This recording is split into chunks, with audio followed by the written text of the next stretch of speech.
नमस्कार.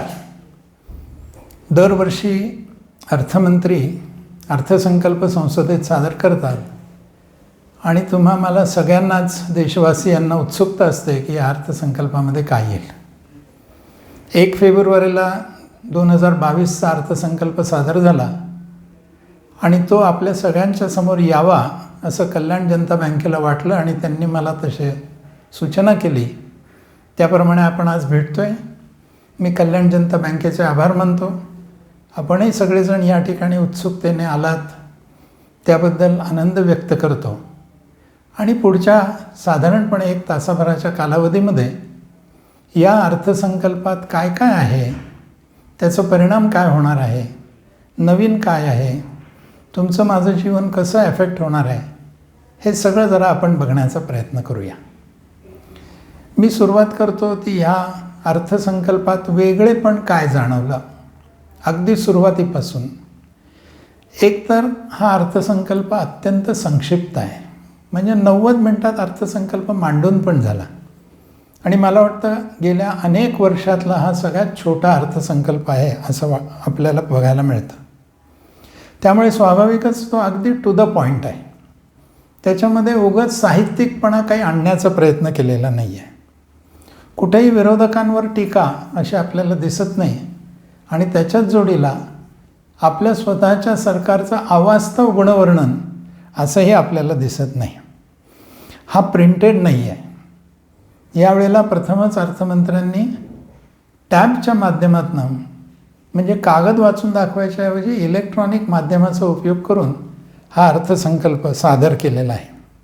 अनेकांना असं वाटत होतं की हे बजेट 5 राज्यांच्या निवडणुकीपूर्वीचं बजेट आहे, त्यामुळे हे निश्चितच इलेक्शन बजेट असेल.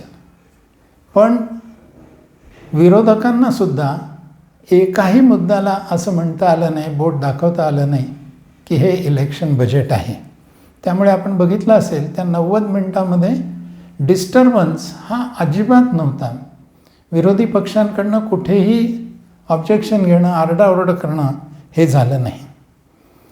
अमृत महोत्सवी वर्षाचा हा अर्थसंकल्प आहे, त्यामुळे पुढच्या 25 वर्षात सरकारची दृष्टी काय आहे असा भविष्याचा वेध घेणारा हा अर्थसंकल्प आपल्याला दिसतो. दुसरं एक वैशिष्ट्य जर सांगायचं झालं तर हा अर्थसंकल्प वास्तवाशी जुळणार आहे. आपण ज्याला अर्थसंकल्प म्हणतो त्याला दुसरं एक नाव आहे, ते म्हणजे अंदाजपत्रक. हे पत्रक ज्याच्यामध्ये अंदाज आहे आगामी वर्षाच्या खर्चाचा आणि जमेचा, म्हणून त्याला अंदाजपत्रक म्हणतात. आणि अर्थसंकल्प म्हणजे काय तर सरकारने अर्थविषयक केलेले संकल्प काय आहेत तेही मांडले जातात. मी पहिल्यांदा जातो अंदाजपत्रक म्हणून याच्याकडे बघायला, जिथे जमा कुठून होणार आहे सरकारकडे, महसूल, आणि सरकार कशावर खर्च करणार आहे याचं एक स्टेटमेंट केलेलं असतं. आणि ह्या स्टेटमेंटमध्ये किती वास्तवाशी संबंध आहे हे चांगल्या अर्थसंकल्पासाठी बघणं आवश्यक ठरतं. वास्तविक गतवर्षी शटडाऊन होता, कामाचे तास कमी होते, सप्लाय चेनमध्ये कन्स्ट्रेंट्स निर्माण झालेल्या होत्या. अशी सगळी परिस्थिती असतानासुद्धा आपल्या असं लक्षात येईल की गेल्या आर्थिक वर्षामध्ये कंपन्यांचा नफा वाढला आहे. भांडवल उभारणीचा जर विचार केला तर IPOमधून गेल्या 10 महिन्यामध्ये जवळपास 90,000 कोटी रुपये भांडवली बाजारामध्ये कंपन्यांनी उभे केले आहेत. म्युच्युअल फंडांची SIP बघितली तर प्रचंड मोठ्या प्रमाणावर वाढलेली आहे. आणि सरकारी स्तरावर बघायचं तर कराचा महसूल अपेक्षेपेक्षा 13% जास्ती झालेला आहे.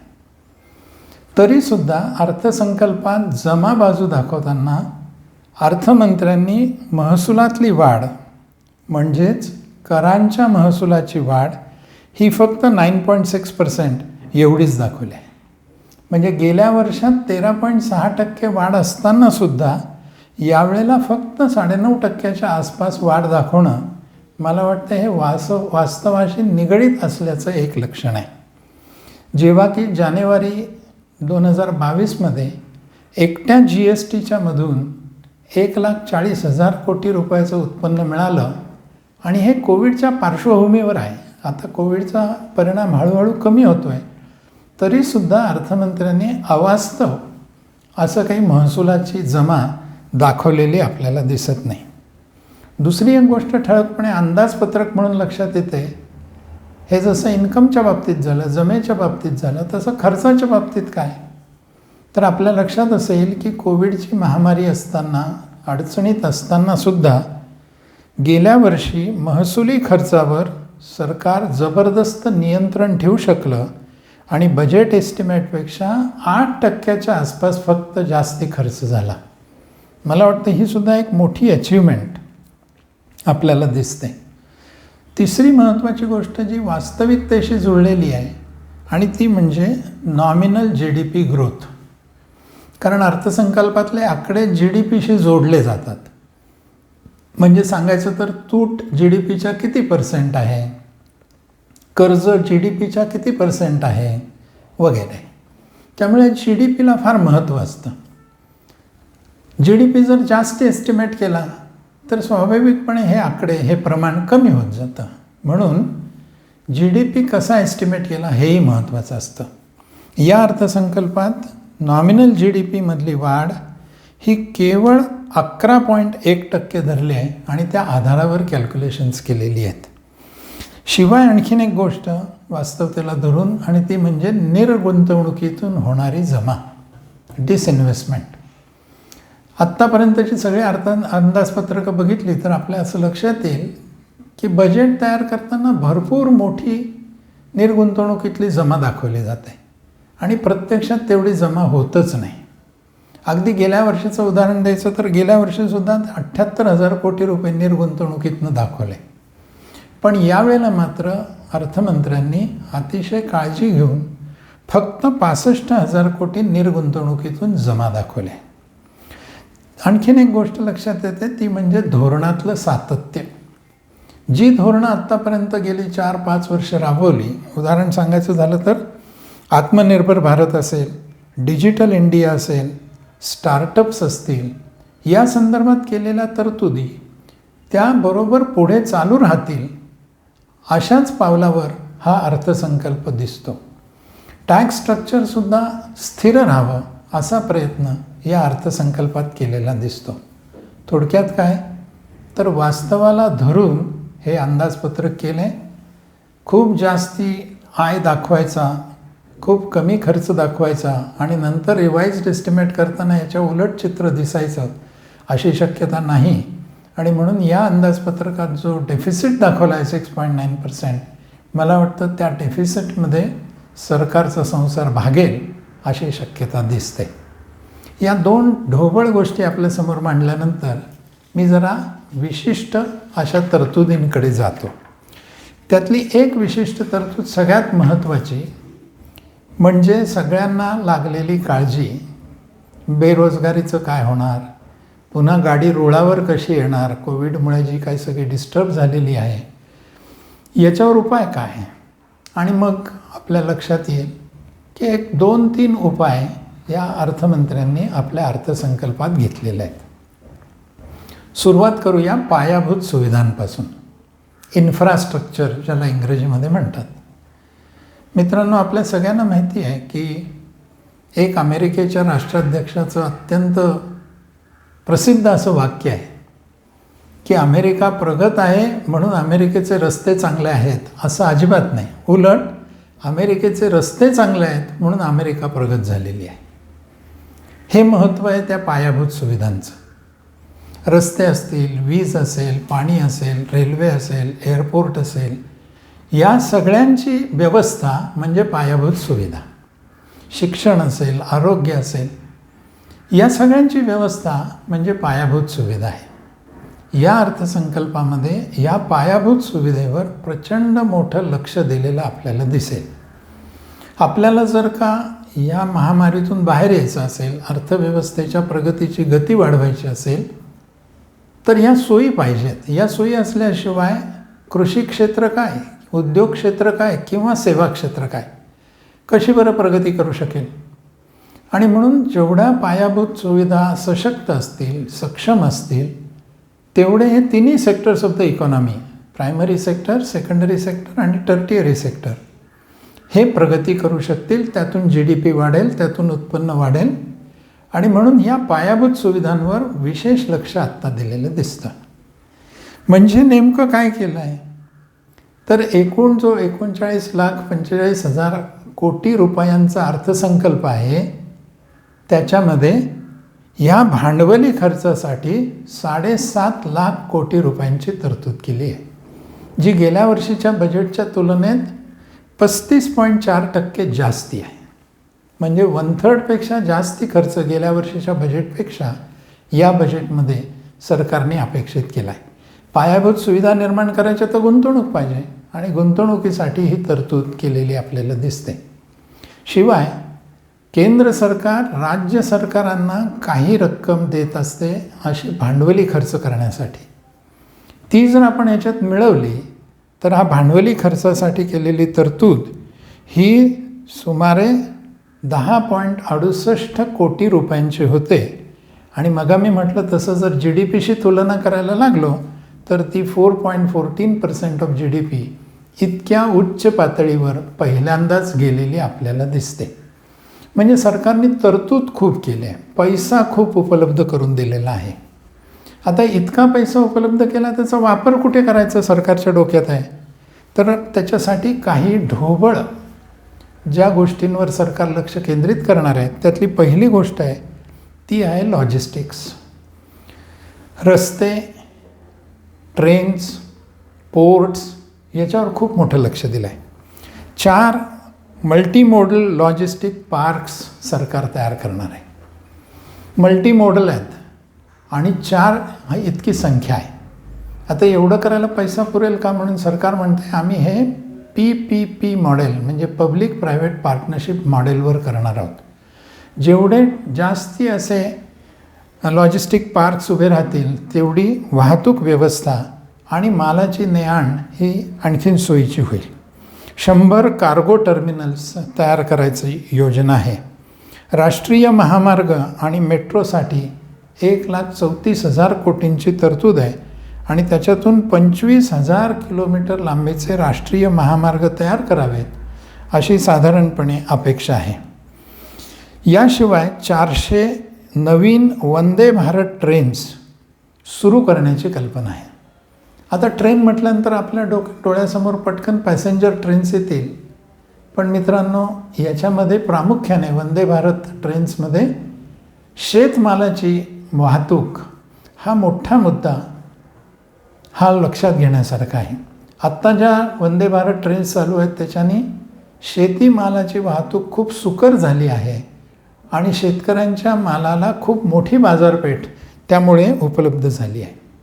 एक आणखीन वेगळा असा भाग याच्यात आपल्याला दिसतो पायाभूत सुविधांमध्ये, तो म्हणजे पर्वतीय क्षेत्र जे आहे, हिली एरिया, तिथे रस्ते बनवणं फार अवघड. रेल्वे तर फार दूरच राहिली, पण रस्तेही बनवणं अवघड आहे. अशा ठिकाणी मग काय करता येईल दळणवळणासाठी तर सरकारने आत्ता असं म्हटलं आहे की आम्ही 60 किलोमीटर लांबीचे रोपवेज तयार करू. ह्या रोपवेजमुळे हिली एरियातल्या लोकांचा संपर्क हा अन्य ठिकाणी होण्याची सुरुवात होईल.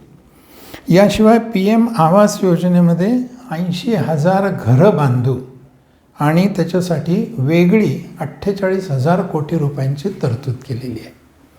मला असं वाटतं हे सगळं नुसतं आकडे ऐकले आणि त्याचा विस्तार बघितला तरी कोणाच्याही पटकन हे लक्षात येईल की अरे एवढं सगळं जर खर्च होणार असेल, एवढ्या सुविधा उभ्या राहणार असतील तर स्वाभाविकपणे 2-3 गोष्टी होतील ना. ह्या सोयी उभ्या राहिल्या की उद्योगधंद्यांची एका प्रकारे चांगली व्यवस्था, सोय ही लागू शकेल, उद्योगांना चालना मिळू शकेल.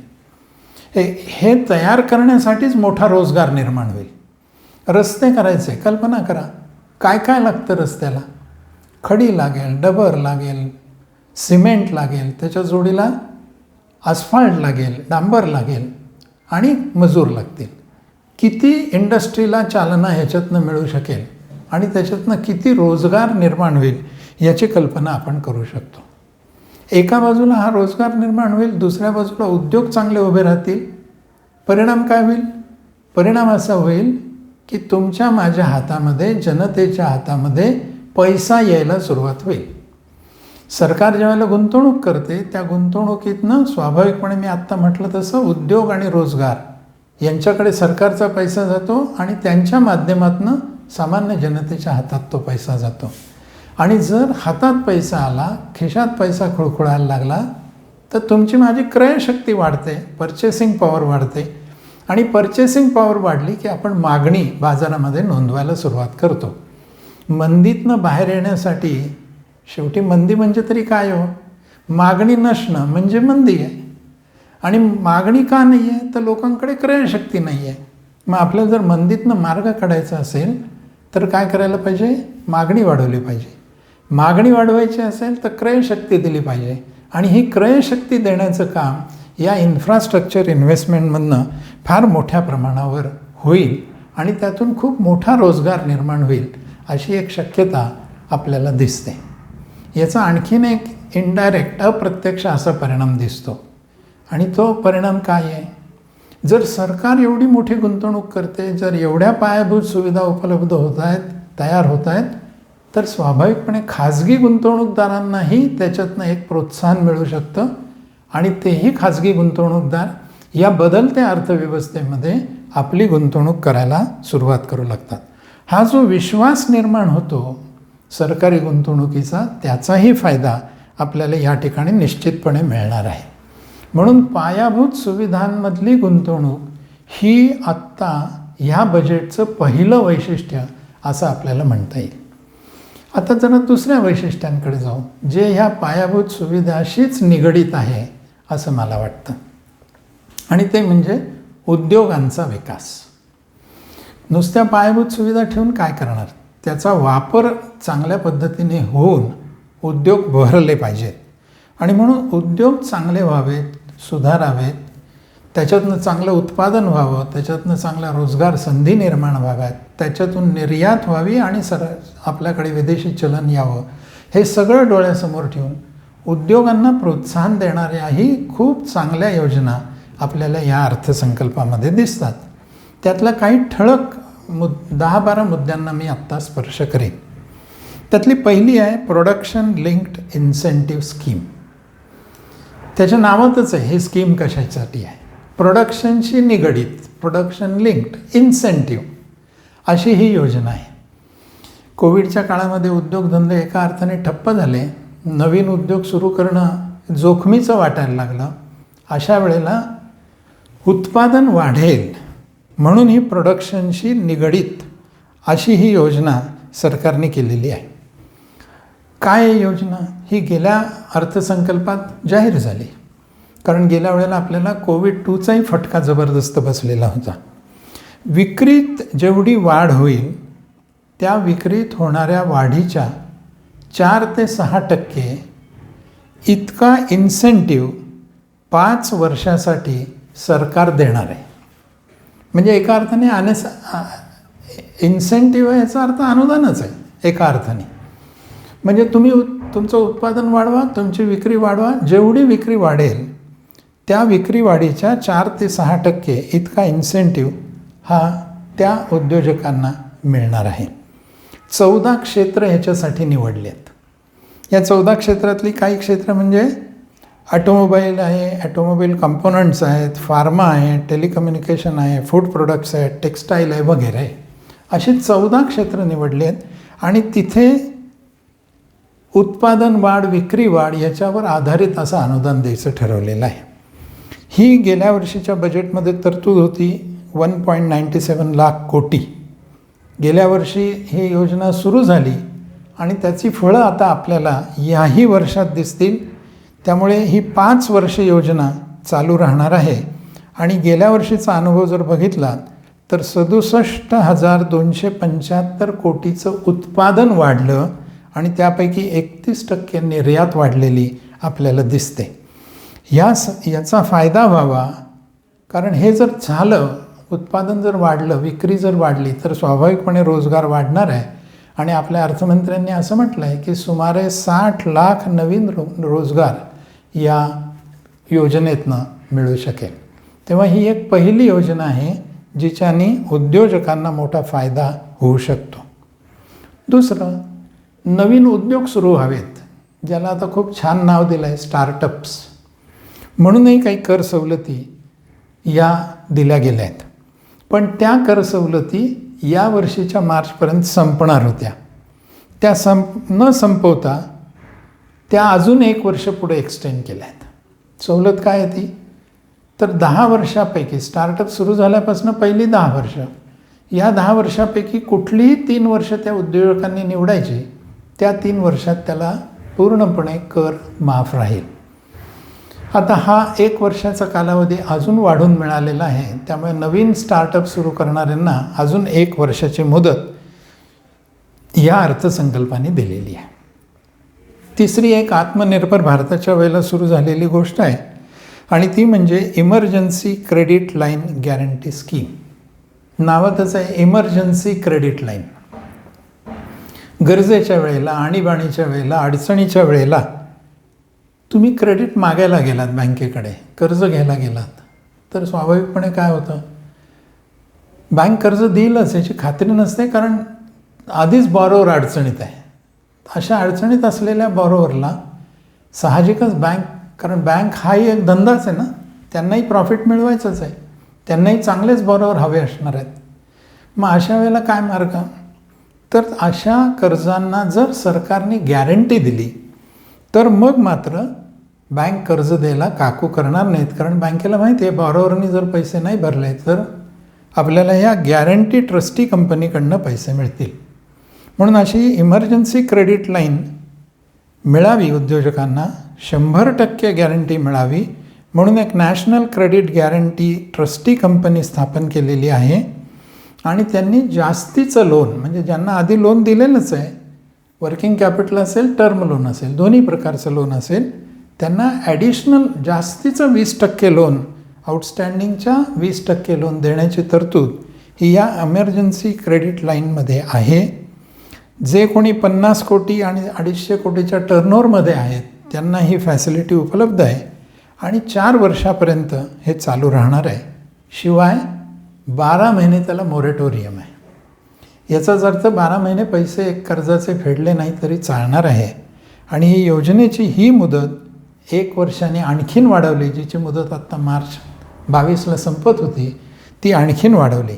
शिवाय त्याचं जे अप्पर लिमिट 4.5 लाख कोटी रुपयाचं सरकारने ठेवलं होतं गॅरंटी देण्याचं, तेही वाढून 5 लाख कोटी रुपयापर्यंत केलं आहे. त्यामुळे उद्योजकांना जास्तीचं क्रेडिट मिळणं हे आणखीन सुलभ 1 वर्षासाठी झालं आहे. असंच क्रेडिट मिळवण्यासाठी आणखीन एक योजना आहे आणि तिचं नाव आहे credit guarantee trust for micro and small enterprises. आता हे मायक्रो आहेत म्हणजे अगदी छोटे आहेत, ज्यांना आपण सूक्ष्म असा मराठी शब्द वापरतो, आणि स्मॉल आहेत, यांचा जीवच छोटा आहे, यांची उलाढाल छोटी आहे, यांच्याकडे असलेले मॅनेजरियल स्किल्स लिमिटेड आहेत, यांच्याकडचा प्रोडक्ट पण काही खूप ॲबनॉर्मली वेगळा आहे असं नाही आहे, पण हे धंदा करत आहेत, स्वतःचा रोजगार मिळवतातच आहे, पण छोटा मोठा रोजगार इतरांनाही देत आहेत. त्यामुळे अशा मायक्रो आणि स्मॉल एंटरप्राइजेसला कर्ज त्यांच्याकडे तारण नाही आहे. मग हे तारण नसताना आणि त्यांना कोणी गॅरंटर पण पटकन मिळणं अवघड असताना त्यांनी धंदा करायचा कसा, कर्ज मिळवायचं कसं? त्यासाठी हा क्रेडिट गॅरंटी ट्रस्ट आहे. या ट्रस्टमध्ये तुम्हाला कोलॅटरलची गरज नाही आणि तुम्हाला थर्ड पार्टी गॅरंटीची पण गरज नाही. फक्त प्रोजेक्टची व्हायबिलिटी बँक बघते आणि त्या व्हायबिलिटीला महत्त्व देऊन कर्ज दिलं जातं. 10 लाख ते 1 कोटी वार्षिक उलाढाल असलेली मंडळी याच्यासाठी पात्र असतात आणि टर्म लोन आणि वर्किंग कॅपिटल तसंच फंड बेस्ड आणि नॉन फंड बेस्ड फॅसिलिटी याच्यातनं दिली जाते. गॅरंटी जी ह्या ट्रस्ट देतो ती कर्जाच्या 50% ते कर्जाच्या 85% दिली जाते आणि त्यामुळे ही एक चांगली सवलत किंवा सोय ही उद्योजकांना या ट्रस्टच्या माध्यमातून उपलब्ध करून दिलेली आहे. 1 वर्षासाठी हे आणखीन पुढे चालू राहणार आहे. याच्यात जोडीला न्यूली इनकॉर्पोरेटेड कंपनीज, ज्या नव्यानेच स्थापन झालेल्या कंपन्या आहेत, यांना सवलतीचा इन्कम टॅक्सचा दर 15% लागू केला होता. त्यांची उत्पादनाची सुरुवात मार्च 23पर्यंत व्हायला पाहिजे होती, पण ही पण मुदत 1 वर्षांनी आणखीन वाढवून दिली आहे. त्यामुळे ज्या नवीन कंपन्या आता स्थापन होतील त्यांनाही त्यांच्या नफ्यावर केवळ 15% इतकाच दराने कर द्यायचा आहे. शिवाय जे ॲग्रिकल्चरशी रिलेटेड आणि म्हणजे ॲग्रो प्रोसेसिंग असेल किंवा रुरल इंडस्ट्रीज असतील अशांच्या स्टार्टअपसाठी नाबार्डच्या माध्यमातून एक फंड सुरू करून त्यासाठीही 6,000 कोटी रुपयांची तरतूद ही या अर्थसंकल्पात केलेली आहे. एक फार छान सोय बँक गॅरंटी असते उद्योजकांना. अनेक वेळा काही खरेदी करायचं असेल, कुठे काही कॉन्ट्रॅक्टचं टेंडर भरायचं असेल वगैरे, अशा ठिकाणी बँक गॅरंटी द्यावी लागते. पण अनेकदा बँक गॅरंटी मिळवायलाही अडचण येते. मग अशासाठी एक पर्यायी व्यवस्था या बजेटमध्ये सुचवली आहे आणि त्याला त्यांनी शुअरिटी बॉन्ड्स असं म्हटलं आहे. हे शुअरिटी बॉन्ड्स बँक गॅरंटीचंच काम करणार आहे. फक्त बँका न देता हे शुअरिटी बॉन्ड्स इन्शुरन्स कंपन्या देणार आहेत आणि तारणाशिवाय अशा शुअरिटी बॉन्ड्स मिळू शकतील. त्यासाठी फक्त एक शुअरिटी इन्शुरन्स पॉलिसी घेणं एवढं फक्त उद्योजकांना आवश्यक असेल. या सगळ्या दिलेल्या सोयी सवलती आणि एक तरतूद कशी आहे, आता यांनी तयार केला माल तर विक्रीसाठी काय केलं आहे का? नक्की केलं आहे. विक्रीसाठी एक गोष्ट म्हणजे संरक्षण सामुग्री खरेदीमध्ये स्थानिक सप्लायर्स, स्थानिक उद्योजकांकडनं माल खरेदी करणं याची मर्यादा जी 58% होती ती 68% वाढवून दिली आहे. म्हणजे आता स्थानिक उत्पादन करा आणि ते इथेच आपल्याच डिफेन्स डिपार्टमेंटला द्या, अशी पण एक सोय केलेली आपल्याला दिसते. डिफेन्ससाठी जे रिसर्च बजेट आहे, R&D बजेट, त्या बजेटपैकी 25% रक्कम इंडस्ट्री, स्टार्टअप्स आणि शैक्षणिक संस्था यांनाही वापरता येईल अशी पण एक तरतूद आहे. म्हणजेच थोडक्यात हे डिफेन्सचं R&D केवळ सरकारवर अवलंबून न राहता ते इंडस्ट्रीमधनंही व्हावं, स्टार्टअप्सनी पण त्याच्यामध्ये सहभाग घ्यावा, शैक्षणिक संस्थांनी पण सहभाग घ्यावा, अशी पण एक छान योजना केली आहे. मीडियम, स्मॉल, मायक्रो, ज्याला आपण MSMEs म्हणतो, त्यांच्यासाठी वेगवेगळी पोर्टल्स आहेत. ती सगळी पोर्टल्स इंटरलिंक करण्याची पण व्यवस्था सुतोवाच्या ह्या अर्थसंकल्पात केला आहे. आयात शुल्कामध्ये काही बदल केलेत. कस्टम्स ड्युटीज, ज्या ठिकाणी आपल्याला रॉ मटेरियल आवश्यक आहे त्यांच्यावरचे आयात शुल्क कमी केलं आहे आणि जे प्रोडक्ट्स आपण तयार करतो आहोत ते फिनिश प्रोडक्ट आयात होऊ नये म्हणून त्यांच्यावरचं आयात शुल्क वाढवलं आहे. याच्याने पण स्थानिक उद्योगांना चांगला फायदा होऊ शकतो. आपल्याकडे मागे एक SEZ, स्पेशल इकॉनॉमिक झोन्स, विशेष आर्थिक क्षेत्र नावाचा प्रकार आला. अशी क्षेत्र तयार झाली, पण आता तो थोडा बदलत्या काळानुसार कायदाही बदलायला पाहिजे, ज्याच्याने उद्योजकांना आणखीन सुलभ पद्धतीने काम करता येईल. म्हणून SEZ कायद्यात बदल करायचंही सांगितलं आहे. आंतरराष्ट्रीय स्तरावर आपल्या अनेक कंपन्या आता मल्टीनॅशनल कंपन्या झाल्या आहेत. म्हणजे ज्या भारतीय कंपन्या आहेत पण आता त्या ज्याला असं म्हणता येईल मल्टीनॅशनल झालेल्या आहेत. आणि मग असे काही इंटरनॅशनल डिस्प्यूट्स निर्माण होतात, ते डिस्प्यूट रिझॉल्व करावेत म्हणून एक इंटरनॅशनल आर्बिट्रेशन सेंटरसुद्धा सुरू करण्याचं ठरलं आहे. आणि मी मगा जसा उल्लेख केला ते म्हणजे आगामी वर्षामध्ये 80,000 घरं PM आवास योजनेतनं बांधण्याचं ठरवलं आहे. हे सगळं उद्योगासाठी काय काय आहे, मला असं वाटतं हे मी आपल्यासमोर ठेवायचा प्रयत्न केला. म्हणजेच एकीकडे आम्ही तुम्हाला पायाभूत सुविधा निर्माण करून देतो, दुसरीकडे तुम्हाला कर्ज चांगल्या पद्धतीने मिळेल, सुलभपणे मिळेल, कमी व्याजदरात मिळेल, ते रिपे करण्यासाठी जरा काहीतरी सवलत दिलेली असेल. एवढंच नाही तर तुम्ही तयार केलेला माल विक्री करण्यासाठी सुद्धा सरकार 2 हात पुढे करतं आहे आणि स्थानिक उद्योगांना बाहेरच्या उद्योगांकडनं स्पर्धा कमी व्हावी याही साठी काही उपाययोजना केलेल्या आपल्याला या अर्थसंकल्पामध्ये दिसत आहेत. मला असं वाटतं की आपण 2 आस्पेक्ट्स आत्ता बघितले. त्यातला पहिला आस्पेक्ट बघितला इन्फ्रास्ट्रक्चर आणि दुसरा आस्पेक्ट बघितला इंडस्ट्री. आता आपण जरा तिसऱ्या आस्पेक्टकडे जातो, तो म्हणजे शिक्षण आणि आरोग्य. काहीला हार्डवेअर म्हणतात, काहीला सॉफ्टवेअर म्हणतात. शिक्षण आणि आरोग्य मला वाटतं हे सॉफ्टवेअर आहे अर्थव्यवस्थेतलं. नुसतंच रस्ते आहेत, नुसतंच वीज आहे, नुसतीच धरणं आहे, नुसतंच पाणी आहे एवढ्याने भागत नाही.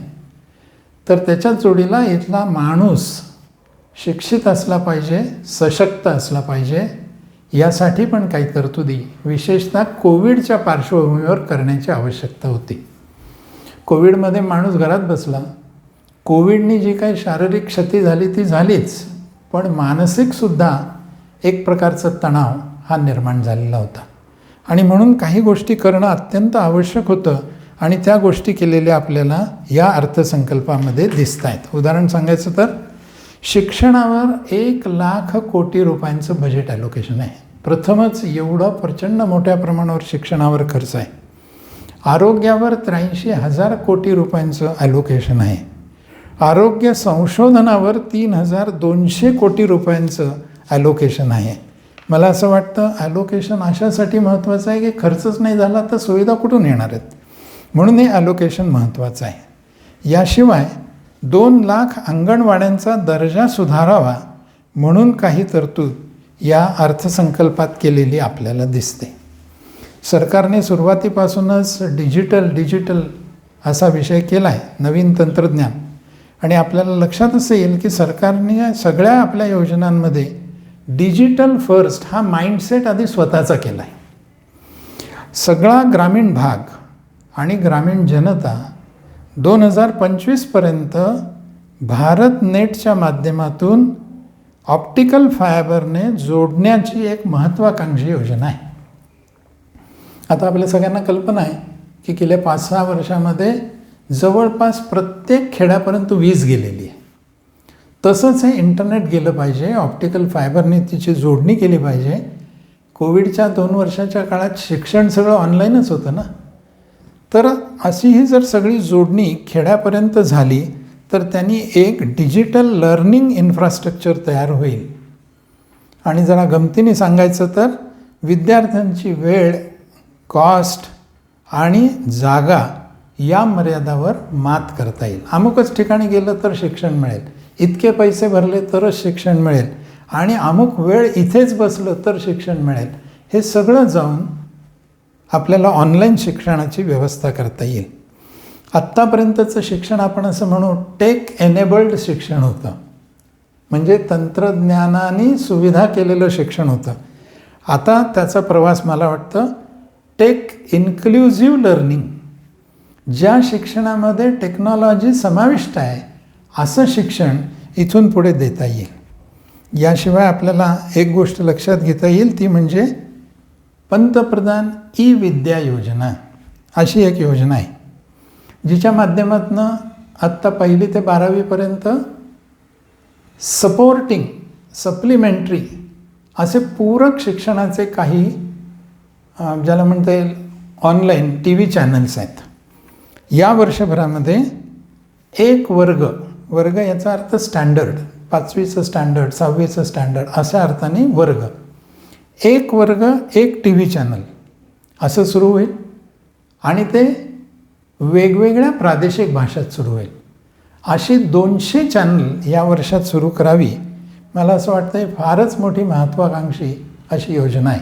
म्हणजे पुस्तकातनं शाळेतला शिक्षक शिकवतो एवढ्यापुरतं शिक्षण मर्यादित न राहता ते तर चालू राहीलच, पण त्याला पूरक म्हणून, त्याला जास्तीचं म्हणून असं TV चॅनलच्या माध्यमातूनही शिक्षण सुरू राहील. कौशल्य शिक्षणासाठी पण डिजिटल सुविधा, याशिवाय डिजिटल विद्यापीठाची एक स्थापना. मला वाटतं ही एक भन्नाट कल्पना आत्ताच्या आपल्याला ह्याच्यामध्ये दिसेल. आणि ह्या ऑनलाईन प्रशिक्षणातनं कौशल्य, पुनर्कौशल्य आणि उच्च कौशल्य साधणं हे निश्चितपणे शक्य होईल. तसंच केलं आहे आरोग्याच्या बाबतीत. आपल्याला माहिती आहे की 83,000 कोटीची तरतूद तर केलीच आहे आणि आधीच्या ज्या योजना चालू आहेत, आयुष्मान भारत असेल किंवा महाराष्ट्रासारख्या ठिकाणी महात्मा फुले योजना चालू असेल, ज्याच्यातनं गरीब लोकांसाठी रिइम्बर्समेंट ऑफ ट्रीटमेंट एक्सपेन्सेस हे आहेच. शिवाय आता एक नॅशनल डिजिटल इकोसिस्टीम निर्माण केली जाणार आहे हेल्थ केअरसाठी. आता इकोसिस्टीम म्हणजे काय आहे, तर कुठल्या कुठल्या प्रकारच्या वैद्यकीय सेवा उपलब्ध आहेत, कुठे उपलब्ध आहेत, ॲट व्हॉट कॉस्ट उपलब्ध आहेत, अशी सगळी माहिती, त्याच्यावर ट्रीटमेंट काय आहे, अशी सगळी माहिती या एका इकोसिस्टीममध्ये उपलब्ध असेल. म्हणजे मग मला जर समजा डोळ्याचं ऑपरेशन करायचं आहे, हार्टचं ऑपरेशन करायचं आहे, अमुक एक ट्रान्सप्लांट करायचं आहे, त्याची माहिती कुठे मिळेल तर ह्या इकोसिस्टीमवर मिळेल. त्याच्या कॉस्टचा अंदाज मला कुठे मिळेल तर ह्या इकोसिस्टीमवर मिळेल. अशी एक फार मोठी योजना केलेली आहे. मेंटल हेल्थसाठी सुद्धा एक फार चांगली योजना आहे आणि ती म्हणजे 23 अशी सेंटर्स उभे करायचे आहेत ज्याला म्हणतात tele mental health centres. Tele mental health. Mental health तुम्ही टेलिफोनच्या साहाय्याने, ऑनलाईनच्या साहाय्याने त्याच्यावर तुम्ही ट्रीटमेंट घेऊ शकाल, संभाषण करू शकाल, काउन्सेलिंग होऊ शकेल, एकमेकांच्या विचारांची आणि अडचणींची देवाणघेवाण होऊ शकेल. अशी एक अतिशय चांगली, कारण बऱ्याच वेळेला मेंटल हेल्थ म्हटलं की व्यक्त होत नाही म्हणून मेंटल प्रॉब्लेम, स्ट्रेस हा आलेला असतो. ते कुठेतरी व्यक्त होणं, मोकळं होणं, कोणाचं तरी काउन्सेलिंग मिळणं, अशी सगळी व्यवस्था याच्यातनं केलेली आहे. मला वाटतं ह्या सगळ्या गोष्टींच्या जोडीला या टेक्नॉलॉजीच्या आणखीन एक दोन गोष्टी जाता आता सांगून टाकाव्याशा वाटतात आणि त्या कृषी संदर्भातला आहे. ड्रोनचा वापर आत्ता आपण वेगवेगळ्या कामांसाठी केलेला बघतो. आत्ता यावेळेला आपल्या 26 जानेवारीच्या परेडमध्ये सुद्धा ड्रोनची एक एक्झिबिशन झालेलं आपण बघितलं. त्यांनी फार सुंदर अशा पद्धतीने त्याचं प्रात्यक्षिक करून दाखवलं. तर आता ड्रोन ॲज ए सर्व्हिस अशी कन्सेप्ट या बजेटमध्ये मांडलेली आहे. ड्रोननी काय काय करता येईल तर शेतकऱ्यांसाठी फार मोठं सहाय्य ड्रोन करू शकते. कसं तर त्यांनी असं म्हटलं आहे की ड्रोनच्या साहाय्याने सुपरविजन करता येईल, ड्रोनच्या साहाय्याने सिंचन करता येईल, ड्रोनच्या साहाय्याने तुम्हाला फवारणी करता येईल आणि ही सगळी योजना करण्याची तरतूद या अर्थसंकल्पामध्ये केलेली आहे. त्याला नाव दिलं आहे किसान ड्रोन. ही सगळी व्यवस्था आत्ता केलेली आहे. ग्रामीण भागाला बरोबर घेऊन जायचं असलं तर बँका गेली 75 वर्ष आणि नॅशनलायझेशन नंतर 69 आजपर्यंत पब्लिक सेक्टर बँकांनी खूप प्रयत्न केले विस्तारण्याचे. पण तरीही हे आपल्या लक्षात येतं की छोट्या ठिकाणी ग्रामीण भागामध्ये बँका कमी आहेत. अगदी रिजनल रुरल बँक्सचा जरी विचार केला तरी बँका कमी आहेत. इतका आपला रिमोट असा विस्तारलेला देश आहे. मग आत्ता काय केलं आहे तर एक उपलब्ध नेटवर्कच बँकिंगसाठी वापरता येईल का याचा अतिशय छान विचार या अर्थसंकल्पात आपल्याला केलेला दिसतो आणि तो आहे पोस्ट ऑफिसेसच्या माध्यमातून. आज देशामध्ये सुमारे 1.5 लाख पोस्ट ऑफिसेस आहेत जिथे काही ना काहीतरी रचना आहे. अगदी खेड्यापाड्यात पोस्ट ऑफिसेस आहेत, भले ते कोणाच्या तरी घरात असतील, पण व्यवस्था आहे. या सगळ्या 1.5 लाख पोस्ट ऑफिसेसना कोअर बँकिंग प्रणालीने जोडायचं आणि मग पोस्ट ऑफिस आणि बँका यांच्यामधले व्यवहार, तसंच सामान्य नागरिकांना जिथे बँकांच्या शाखा नाहीत त्यांनाही बँकिंगची सुविधा उपलब्ध करून देणं, अशी एक फारच मोठी योजना आणि फार उपयुक्त योजना अशी ही अर्थसंकल्पात केलेली आपल्याला दिसते. मला असं वाटतं की हा एक शिक्षण, आरोग्य, ग्रामीण भाग जोडण्यासाठीचा हा सगळा भाग मी जरा आपल्यासमोर मांडला. एक आणखीन भाग मी आपल्यासमोर ठेवणार आहे आणि त्याच्याबद्दल खूप उत्सुकता सगळ्यांच्याच मनामध्ये आहे आणि ती म्हणजे डिजिटल करन्सी, क्रिप्टो करन्सी किंवा व्हर्च्युअल करन्सी. बजेटमध्ये पहिल्यांदाच हा विषय आला आहे आणि अनेकांना जवळपास गेली काही 4-5 वर्ष तरी याच्याबद्दल खूप आकर्षण आहे. नेमकं काय हे जाणून घेण्याची उत्सुकता आहे. गेल्या वर्षी रिझर्व्ह बँकेने एक अहवाल तयार केला या व्हर्च्युअल करन्सीबद्दल, डिजिटल करन्सीबद्दल आणि तो सरकारला सबमिट केला.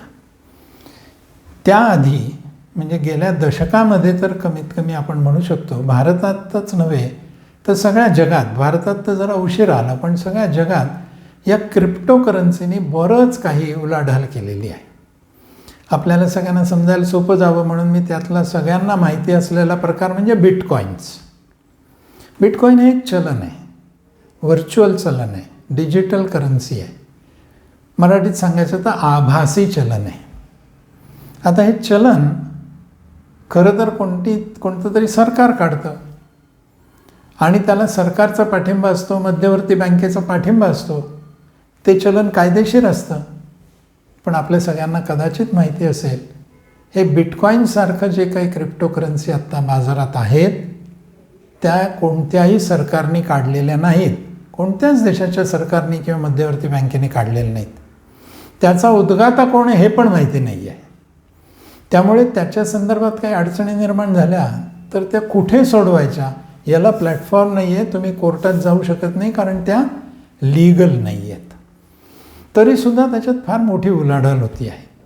भारतासारख्या देशामध्ये तर आता गेल्या 2-4 वर्षामध्ये तर फार मोठ्या प्रमाणावर एक गुंतवणुकीचं माध्यम म्हणून त्याच्याकडे बघितलं जात आहे. आणि अनेक ठिकाणी गुंतवणूक सल्लागार हे एक चांगलं गुंतवणूक ऑप्शन म्हणून सांगतायत.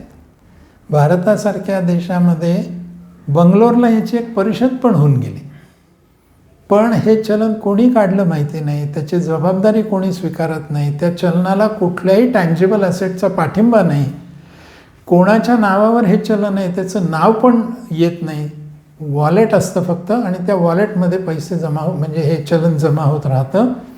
त्यामुळे ते कोणाच्या नावावर हे पण कळत नाही. असं सगळं असल्यामुळे अशी भीती व्यक्त केली जाते जगभर की काळा पैसा ह्याच्यात गुंतवला जातो का, टेररिस्टचा पैसा ह्याच्यात गुंतवला जातो का, स्मगलर्सचा पैसा ह्याच्यात गुंतवला जातो का, अशी भीती व्यक्त केली जाते. रिझर्व्ह बँकेनेही वारंवार याबद्दल काळजी घ्या अशी कॉशन वारंवार दिलेली आहे. M.K. नारायण आपले जे सुरक्षा सल्लागार होते त्यांनी पण असं म्हटलं होतं की याच्यामध्ये टेररिस्टचा पैसा गुंतवलेला असावा.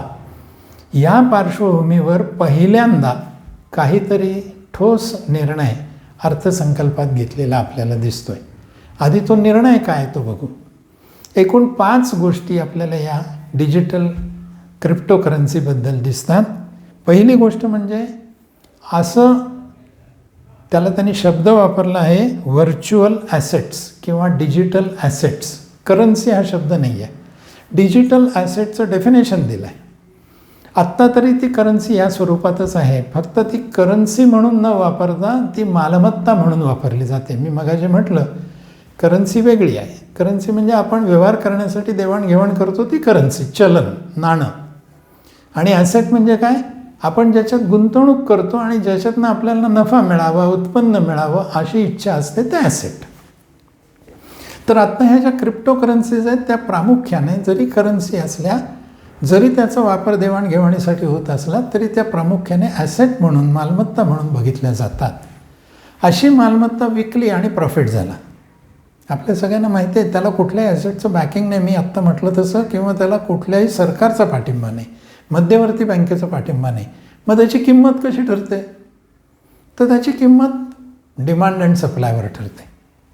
आणि ही डिमांड अँड सप्लाय याच्यात गुंतवणूकदार जितके वाढतील किंवा कमी होतील त्याप्रमाणे मागणी पुरवठा बदलतो. म्हणून या क्रिप्टोच्या किमतीमध्ये प्रचंड फेरफार झालेले आपल्याला सापडतात. काही लाख रुपयापासून काही हजार रुपयापर्यंत इतकी त्या किमतीमध्ये फरक पडलेला आपल्याला दिसेल. ज्यावेळेला एखादा माणूस आपला असं क्रिप्टो ॲसेट विकेल आणि त्याला फायदा होईल, तो फायदा आता 30% दराने टॅक्स होणार आहे. पहिली तरतूद आहे. दुसरी तरतूद अशी आहे की हा फायदा कसा ठरवायचा, तर विक्रीची किंमत आणि खरेदीची किंमत यातला फरक म्हणजे फायदा, त्यातनं अन्य कोणताही खर्च वजावट मिळणार नाही आणि हा फायदा 30% टॅक्स केला जाईल. तिसरी एक गोष्ट आहे, जर याच्यात तोटा झाला तर तो तोटा कुठेही सेट ऑफ मागता येणार नाही. जसा एखादा धंद्याचा तोटा झाला किंवा एखादी दुसरी मालमत्ता विकून तोटा झाला, तो सेट ऑफ मागता येतो अन्य उत्पन्नातनं, तसा हा सेट ऑफ मागता येणार नाही. ही तिसरी गोष्ट आहे. विक्री करताना त्याच्यावर जी काही रक्कम असेल 1% दराने TDS कापावा लागणार आहे. आणि 5वी गोष्ट म्हणजे हे जर asset, digital asset, virtual asset कोणाला गिफ्ट केलं आहे, बक्षीस दिलं आहे, तर ज्याला ते बक्षीस म्हणून मिळतील त्याच्या हातात ते उत्पन्न धरलं जाईल आणि त्याच्यावर त्याला टॅक्स भरावा लागेल, त्याला जो काही टॅक्स रेट ॲप्लिकेबल असेल त्या दराने. अशा 5 तरतुदी या क्रिप्टोकरन्सीच्या बाबतीत केलेल्या आपल्याला सापडतात. याच्यात जोडीला आणखीन एक अनाऊन्समेंट केली आहे आणि ती म्हणजे आता सरकार एक डिजिटल करन्सी आणेल आणि त्याला असं म्हटलं आहे सेंट्रल बँक सपोर्टेड अशी ही डिजिटल करन्सी असेल. म्हणजे रिझर्व्ह बँकच ही करन्सी काढेल. आता लक्षात घ्या, it is not an asset but it is a currency. म्हणजे नेमकं काय, तर आपल्याकडे चलनाचे वेगवेगळे प्रकार आहेत बघा. 1 रुपयाचं नाणं पण आहे, हा एक फॉर्म ऑफ करन्सी झाला. 1 रुपयाचं नोट पण आहे, हा दुसरा फॉर्म ऑफ करन्सी झाला.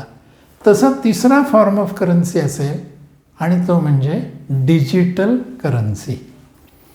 आता डिजिटल हा शब्द आणि प्रकार आपला इतका अंगवळणी पडला आहे. खरं म्हणजे मी जेव्हा एखाद्या कंपनीचे शेअर्स खरेदी करतो, एखाद्या म्युच्युअल फंडाचे युनिट्स खरेदी करतो, तर माझ्याकडे काय असतं, पूर्वी तरी शेअर सर्टिफिकेट असायचं, आता काय असतं, आता फक्त एक नोंद असते ना, डीमॅट होल्डिंग, तेवढंच स्टेटमेंट असतं. म्हणजे माझे ॲसेट हे व्हर्च्युअलच झाले, ते मला कुठेही फिजिकल फॉर्ममध्ये दिसत नाही. त्यामुळे डिजिटल करन्सीचं वैशिष्ट्य काय, त्याला स्वरूप नाही, त्याला आकार नाही, त्याला रंग नाही, ती दाखवता येत नाही, अशी डिजिटल करन्सी आहे. तेव्हा ही करन्सी आता मध्यवर्ती बँक काढेल आणि तिच्यातनं व्यवहार करता येतील. जसं मी रुपयाची नोट देऊन व्यवहार करतो, नाणं देऊन व्यवहार करतो, तसं ही करन्सीची देवाणघेवाण होऊन व्यवहार होऊ शकतील. आत्ता एवढंच आलं आहे. आता हे कसे व्यवहार होतील, कोण हे सगळं कंट्रोल करेल किंवा फॅसिलिटेट करेल. कारण तुमचे माझे आत्ताचे व्यवहार कसे करतो आपण, बँकेच्या माध्यमातून करतो. वेगवेगळ्या बँका आहेत, त्या बँकात आपली खाती आहेत आणि त्या खात्यामधनं हे व्यवहार होत आहेत. आता जेव्हा हे डिजिटल करन्सी येईल त्यावेळेला हे व्यवहार कसे होतील, एकटी रिझर्व्ह बँक हे सगळं मॅनेज करेल का सगळ्या देशभर, का त्याला आणखीन काही एजन्सीज, संस्था या जोडल्या जातील, हे सगळं आगामी काळात लवकरच कळेल, लवकरच त्याचा उलगडा होईल असं म्हणायचं. कारण रिझर्व्ह बँकेने त्याच्याबद्दलचा एक अहवाल गेल्या वर्षीच सरकारकडे दाखल केलेला आहे. मला वाटतं आत्ता असलेले क्रिप्टो ॲसेट्स आणि नवीन येणारी डिजिटल करन्सी याबद्दल आपल्या मनामध्ये थोडीफार स्पष्टता मी करू शकलो असेल. आता हे सगळं सांगितल्यानंतर मग आपल्या मनात येईल कदाचित, काही उणिवा नाहीत का या अर्थसंकल्पात, का सगळंच चांगलं आहे, सगळंच भविष्याचा वेध घेणार आहे. एक 2-3 गोष्टी ज्या मला जाणवल्या त्या आपल्यासमोर ठेवतो. सगळ्यात पहिली गोष्ट म्हणजे सरकारने खूप प्रयत्न करून आपला फिस्कल डेफिसिट कमी ठेवायचं ठरवलं आहे आणि त्याच्यात ते बऱ्यापैकी यशस्वी पण झाले. आपल्या सगळ्यांना माहिती आहे की जेव्हा कोविड-19 आला तेव्हा 20 सालापासून सगळ्या देशभर, आपल्याच नाही जगातल्या सगळ्या देशात एकच हाकाटी सुरू झाली आणि ती म्हणजे सरकारने आता खर्च वाढवावा, सरकारने आता लोकांना फुकट द्यावं, लोक जगली पाहिजेत, अर्थव्यवस्था तरली पाहिजे. म्हणजे थोडक्यात वित्तीय शहाणपण सोडून द्यावं, ज्याला फिस्कल प्रुडन्स म्हणतात, आणि आत्ताची गरज आहे तर खर्च वाढवावा, असं सगळीकडे केलं पण गेलं. आपल्या सरकारने त्याच्यावर फार नियंत्रण ठेवलं. एवढं करूनसुद्धा आत्ता परिस्थिती काय आहे, 2 आकडे मी फक्त आपल्याला सांगणार आहे जे काळजी करायला लावणार आहे. पहिला आकडा आहे सरकार देत असलेलं व्याज. सरकारला कर्ज घ्यावं लागतं आणि त्याच्यावर व्याज द्यायला लागतं. तेव्हा हे कर्जावरचं व्याज या अर्थसंकल्पात 9.41 लाख कोटी रुपये आहे. आणि दुसरी एक गोष्ट आहे, तिचं नाव सबसिडी. मला फार अवघड वाटतं आहे भारतातली सबसिडी जाऊच शकत नाही, कारण आपल्याकडे अजूनही अनेक गोष्टींसाठी, फूडसाठी असेल, फर्टिलायझरसाठी असेल, अनेक कारणांसाठी सबसिडी द्यावी लागते.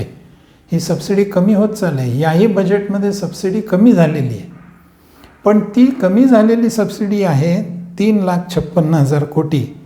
अशा या 2 हेड्सवर इंटरेस्ट आणि सबसिडी मिळून 12,97,000 कोटी, म्हणजे सुमारे 13 लाख कोटी रुपये सबसिडी आहे. आता 2 आकडे जर तुलना केली, बजेटची साईज आहे 39 लाख कोटी आणि सबसिडीची साईज आहे 13 लाख कोटी. म्हणजे जवळपास 1/3 33% रक्कम ही आपण व्याज आणि सबसिडीवर खर्च करतोय. एका अर्थाने हे विकासासाठी, सामाजिक न्यायासाठी कदाचित सबसिडी अगदी गरजेची असेल, पण विकासासाठी हे दोन्ही अडचणीचं आहे.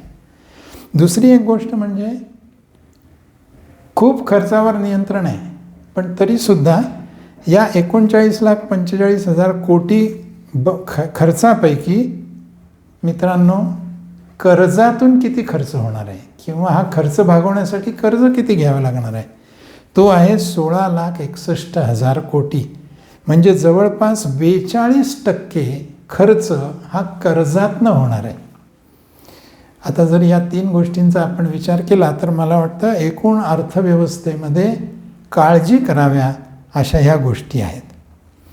आणि एक जी मर्यादा या बजेटची लक्षात आली, जी सगळ्याच ठिकाणी, सगळ्याच प्रसिद्धी माध्यमातून खूप मोठ्या प्रमाणावर फुलवली गेली, ती म्हणजे सामान्य करदात्यांसाठी याच्यात काहीही तरतूद नाही, सामान्य जनतेसाठी काहीही तरतूद नाही. कुठेही एक्झम्पशन लिमिट वाढलं नाही, कुठे स्लॅब्स वाढल्या नाहीत, कुठे कराचे दर खाली आले नाहीत, कुठे गुंतवणुकीवर ॲडिशनल सूट दिलेली नाही. हे सगळं सामान्य जनतेला थोडं पचायला अवघड आहे. पण मला असं वाटतं ज्यावेळेला सरकारला खूप मोठा खर्च करून अर्थव्यवस्थेला उभारी द्यायची आहे, त्यावेळेला खूप करात सवलती देऊन आपला महसूल कमी करून घेणं हे सरकारला शक्य होणं अगदीच पॉसिबल नाही आहे. अशा ह्या 3-4 गोष्टी मला असं वाटतं या अर्थसंकल्पात काळजी करायला लावणाऱ्या आहेत. आता एकूण ओव्हरऑल जर समअप करायचं, कन्क्लूड करायचं तर आपल्याला काय म्हणता येईल? मला असं वाटतं एक कोविडची भीतीची पार्श्वभूमी, जगात तेलाच्या वाढत्या किमती, देशात घटणारा रोजगार, वाढतं इन्फ्लेशन, अमेरिकेमध्ये बदलणारं नाणेधोरण, या सगळ्या आव्हानांच्या पार्श्वभूमीवर हे बजेट आलं. आणि ते बजेट केवळ अंदाजपत्रक न राहता ते भविष्याचा वेध घेणारं, अमृत महोत्सवापासून ते शताब्दी वर्षापर्यंत असं विकासाचा संकल्प करणारं, भविष्याचा वेध घेणारं आणि काही धाडसी निर्णय घेणारं. आता तुम्ही म्हणाल धाडसी निर्णय काय घेतले?